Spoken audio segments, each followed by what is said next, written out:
Welcome to Cindy and Ed's continuing adventure in home building.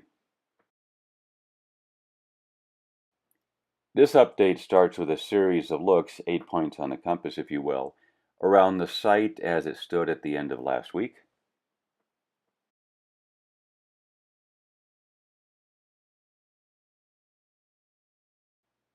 You can see that the bottom floor and garage mostly have their side walls in place.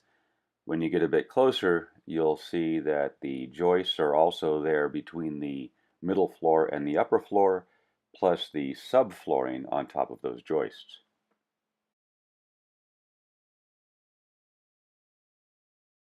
Next will come another visit by the crane to put the trusses on top of the home, making a peak out of the flat part you see there on the left.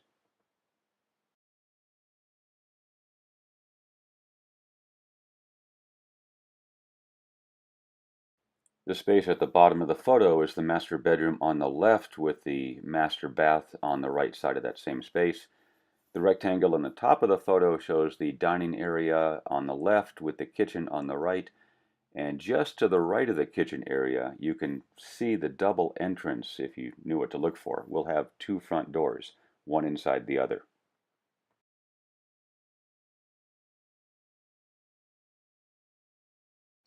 While the weather was good, clear and in the mid-70s, Russ and I visited the land to start thinning some trees on a corner near the driveway and garage.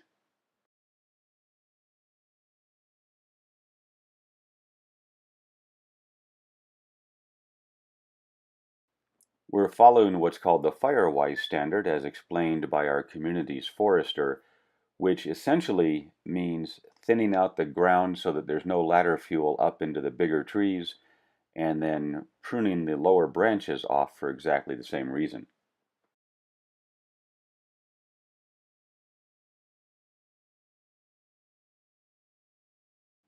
I'm using a corded electric chainsaw, which of course has the disadvantage of requiring a cord, but otherwise doesn't require any of the fluids and turned out to be more powerful than the gas saw that was on site.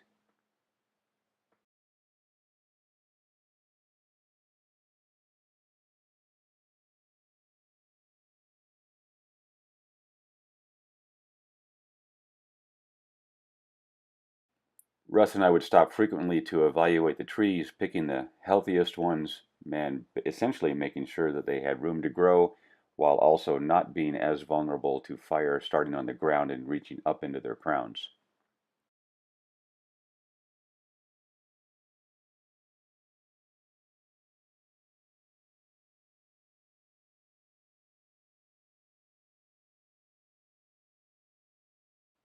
The rules for the mature trees are that their tips can be no closer than 10 feet apart. A little more would actually be safer.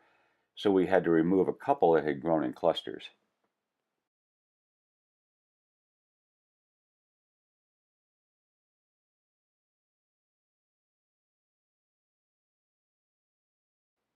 We plan to return and pull the stumps out, which is why we're leaving about 2-foot stumps there to connect with a chain, or if necessary, I can come back and trim those again.